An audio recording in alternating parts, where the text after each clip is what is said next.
오늘은 아마 작년에 9월에 열린 테슬라의 배터리 데이 이후에, 그리고 또 이제 마법의 첨가제라고 해서 각광을 받았던 이 나노 신소재에 대한 얘기를 좀 해볼까 합니다.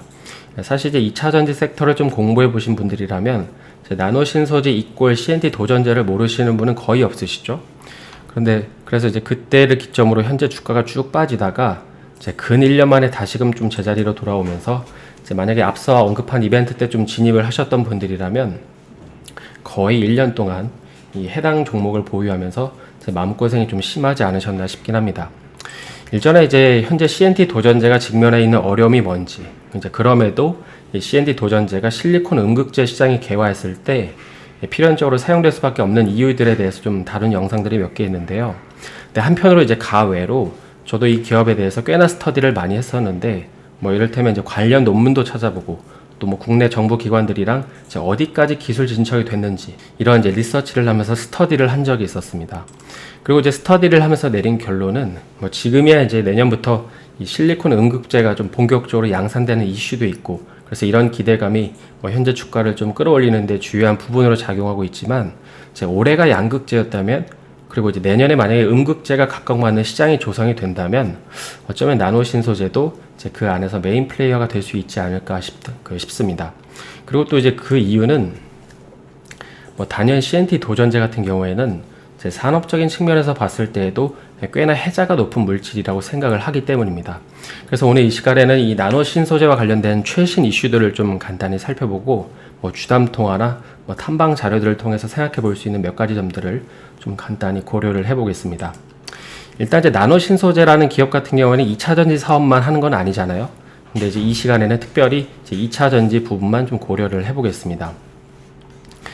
일단 앞서 말씀드린 것처럼 이제 올해가 양극재 해였다면 이제 내년에는 어느 정도 음극재 해로 받아들일 것 같죠.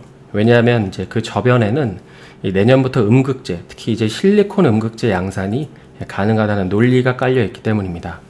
당장 이제 대주전자재로만 하더라도 보시는 것처럼 내년부터 이 생산 능력이 최대 3배까지 이제 늘어나죠. 그래서 이제 이런 점들이 최근 이 나노 신소재 주가에도 좀 영향을 미치고 있는 게 아닌가 싶은데, 근데 이제 아니나 다를까 최근에 2차 전지 섹터의 이슈 중에 하나는 이제 실리콘 음극재 부분에서 이제 활발하게 투자도 이루어지고 있다는 게 있습니다. 그리고 이제 이 가운데서도 이제 물론 그 나노 신소재도 이슈가 있는 것이죠. 근데 이제 이게 워낙 애널리스트 분들도 이 나노 신소재라는 기업에 커버를 하지 않고, 그러다 보니까는 뭘 하더라도 이렇게 관련 기사도 잘 안 나오는데, 현재 그 나노 신소재 같은 경우에는 작년에 만들어 온 그 중국 공장의 고객사가 누구인지에 대해서 굉장히 의견이 분분하다는 게 하나 있습니다. 그러니까 중국 공장 같은 경우에는 작년에 건물도 임차하고 또 이제 기계도 들여놨는데, 이제 코로나 때문에 이제 엔지니어들이 중국에 못 가면서 이제 가동이 안 되는 이슈가 있었잖아요. 근데 이게 이제 해소가 되면서 올해 말부터는 양산이 될 거라고 하고, 하지만 그럼에도 그 고객사가 누구인지에 대해서는 전혀 알려주지 않는 실정이 있습니다. 다만 이제 힌트를 준 걸 보면 이 중국 공장을 설립한 배경에 대해서 국내 배터리사가 요청해서 만든 거라고 했거든요. 그래서 제가 이걸 지도를 보면서 좀 추정을 해보니까 개인적으로 좀 이런 결론이 나오게 했습니다. 지금 나노 신소재 공장이 이쪽이 이제 수저우시라는 곳에 있는데요. 근데 이제 이 근처에 여기 이제 취저우시라는 곳을 보면 여기에는 그 LG 에너지 솔루션의 양극재 공장이 여기에 있습니다. 그래서 이걸 보면은 이제 나노 신소재가 사실 음극재 말고도 이 양극재 사업도 같이 하고 있기 때문에 아마도 그 증설을 하라는 그 배경에는 이제 LG 에너지 솔루션이 증설을 하라고 해서 한 게 아닌가 싶긴 합니다. 그래서 만약에 이제 그동안 멈춰 있었던 중국 공장이 이제 올해부터 본격적으로 좀 가동이 되고, 그래서 내년부터 음극재 시장이 개화한다면 이제 그 다음 수순으로 나오는 얘기는 단연 이제 추가 증설에 대한 그 타이밍이겠죠. 그래서 물론 여기에 대해서도 딱 말하진 않았는데 아무래도 이제 유럽이 되지 않을까 싶긴 합니다.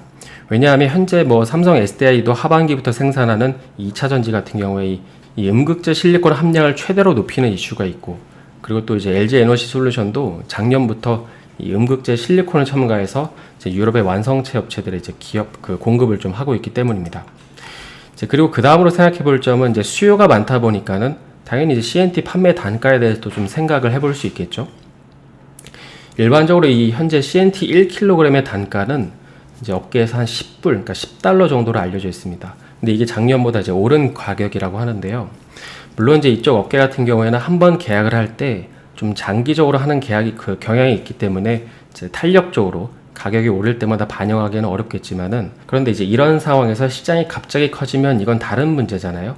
그래서 만약에 내년에 이제 양산 물량에 대해서 좀 CNT 가격적인 프리미엄까지 좀 기대를 해본다면, 그간 이제 나노 신소재의 좀 꼬리표처럼 따라다녔던 실적에 대해서도 좀 기대를 해볼 수 있지 않나 싶긴 합니다.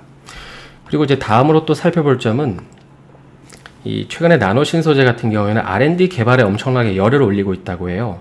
그러니까 앞서 말씀드렸다시피 이게 애널리스트들도 그렇고 이 시장에서 워낙 관심이 없기 때문에 제가 관련된 내용을 좀 기사로 찾아봐도 나온 게 없었거든요. 근데 이제 한편으로 시장에서는 만약에 나노 신소재가 이제 R&D 개발을 한다고 했을 때 이게 그냥 CNT 쪽인지 아니면 이제 전고체 배터리 내에서 CNT 쪽인지에 대한 의견이 분분한 게 있었습니다. 그래서 뭐 물론 여기에 대해서도 나노 신소재가 그 회사 입장에서는 딱 잘라서 답을 얘기한 건 아니었는데, 그러니까 힌트를 하나 준 건 이 전고체 배터리에도 이제 CNT가 사용된다는 얘기를 했다고 합니다. 이제 전고체 배터리랑 CNT의 상관관계는 뭐 나중에 기회가 될 때 한번 다루기로 하고요.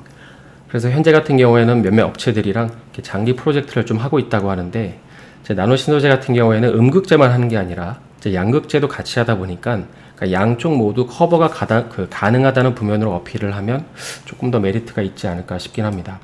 그러니까 제가 알기로 지금 나노 신소재 같은 경우에는 그러니까 시장 참여자들 대부분이 이제 CNT 음극재, 그 음극재 CNT 도전제로 거의 박제가 돼 있지만, 근데 사실 이 양극재 CNT 부면도 이 분사하는 게 굉장히 어렵다고 알고 있거든요.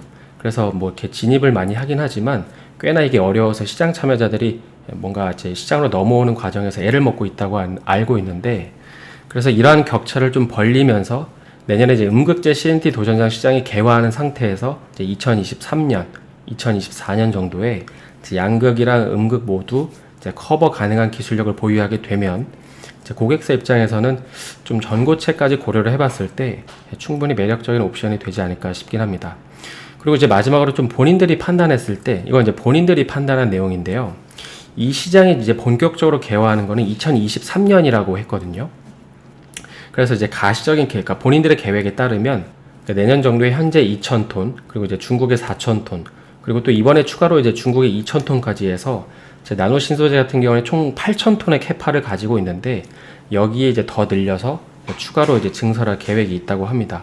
뭐 물론 이제 어디에 얼마나 하겠다라는 말은 안 했지만, 이제 이걸 보면 이제 증설할 계획이 있다고 하는 걸 보면 부지나 이제 공간은 충분히 있다고 이제 생각을 하는 것 같죠.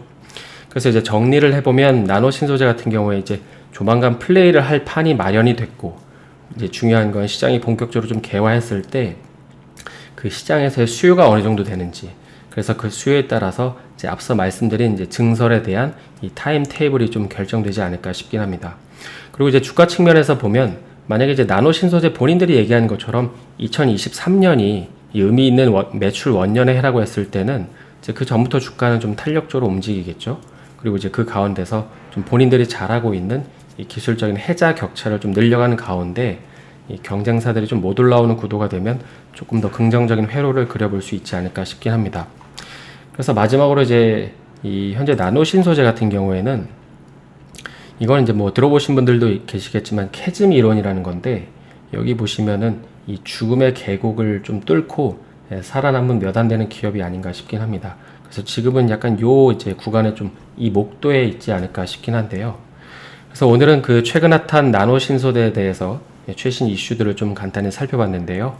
이제 남은 하루 마감 잘 하시고 저는 내일 다시 인사드리겠습니다. 오늘 영상이 도움이 되셨다면 좋아요와 구독 부탁드립니다.